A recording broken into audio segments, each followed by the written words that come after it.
Hi, I'm Rashid Okunlaru, coach, speaker and author, and today I just wanted to talk a little bit about training, development and helping individual staff and leaders to progress. It's really important, and we hear about leadership all the time, don't we, nowadays, be it within our organisations, management styles, through to political leadership. And we also hear another phrase quite a lot of the time where people talk about working in partnership and stakeholders and so on.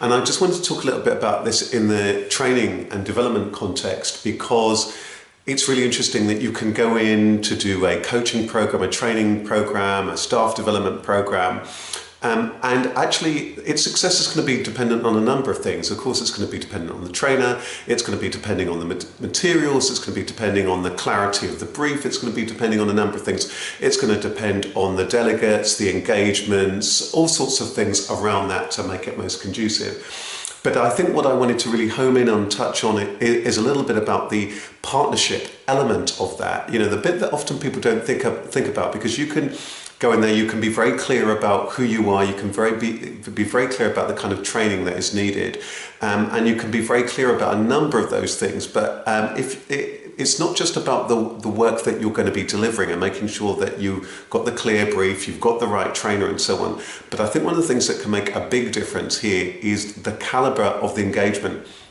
Now, I've been very mindful about this in my own work, but it's also something I've become quite mindful of when I've been doing work for InterCHANGE and people development. And one of the things I quite like about their approach, and I was having a chat recently with Karen Tidzel, the founder, is that actually this, and I've commented a number of times, is that the real personable approach about actually genuinely building those relationships with the organisations that you're working with is really, really, really important. And it does help when I'm, for example, going in as a trainer there, and if I'm going on somebody on the behalf of another organisation, as in, for example, the case with InterCHANGE, where I've been delivering, let's say, this leadership programme in London for a college. One of the things that makes that really, really powerful is if all of that work in terms of lead up has been very rich, and that's one of the things that I like about InterCHANGE. And I think that what's nice about that for me when I'm then in that trainer mode is I can go in and I can simply deliver, which is the thing I enjoy doing. So I just really just want to make just simply that point, really. Do give some thought in the engagement process, not just to what it is that you're delivering, not just to people in the room, not just to the range of materials, the styles of the materials that you're going to be putting together, and to make sure the learning styles and so on are addressed, to make sure that people in the room are comfortable, and to make sure that you pick the right trainer. Of course you need to do all those things, but I think that the more and more that you can, especially in this day and age, spend that time to build the relationship with the organisation, it's going to make a real big impact in the long term. And I recommend that this isn't done not just from a business development point of view, but more fundamentally about really being really genuinely interested about helping organisations and the staff within there develop.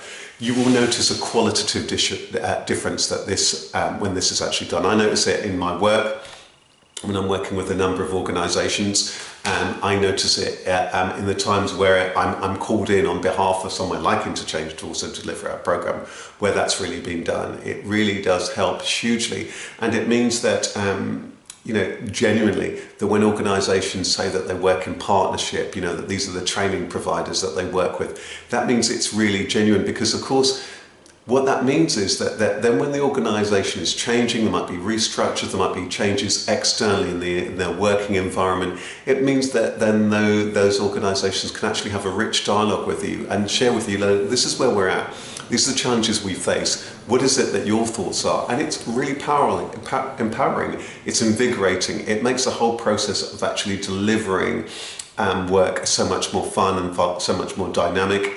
It means that the relationship is very powerful, it's very strong. It means that whenever there are any particular challenges, they can be dealt with really, really, really smoothly. And it does mean that there's a level of trust, there's a level of working together, and a level of a quality of engagement that is really, really rich. So that's what I want to talk about today. So Remember, when you're out there, when you're training, when you're developing, whether it is you're running your own training company, whether it is that you're a trainer doing your own stuff, really do give that thought to building that relationship. And of course, relationships are things that are built over a period of time. But I think that the richer that can be, and the more genuine that you are in actually caring about that organisation and their learning and their development, and what InterCHANGE referred to as that sustainable business development, and they're absolutely right. I think the more that's going to help you, and the more it is going to help your customers and your clients too, and especially in this ever-changing climate in which we live. So wishing you all the best with your training and your engagement. And I would say that those of you who are, if you're looking if you're a company and you are looking for to engage with a trainer, a company or individuals, do spend that time to be sure that you're comfortable with the people that you're selecting, and that you're having a really rich dialogue, because then you're going to get far more out of them. So don't be afraid to really spend that time. Sometimes that as well as, of course, that there are sometimes there are going to have to be very, very, very specific tendering processes and lots of very logistic things where you're getting the quotes, or whatever layer of the pragmatism that you've got to have of those steps and those processes and the due diligence that you need to do. Absolutely do those, but remember to also spend that time on that relationship, or checking what the rapport is like, because that's going to mean that you're going to get the right person, be it that you're just hiring a speaker for a one-off event, or be it that it is that you're working for a training company that you're going to be working with long-term on all of your training needs. Wishing you all the best. Take good care. Bye-bye.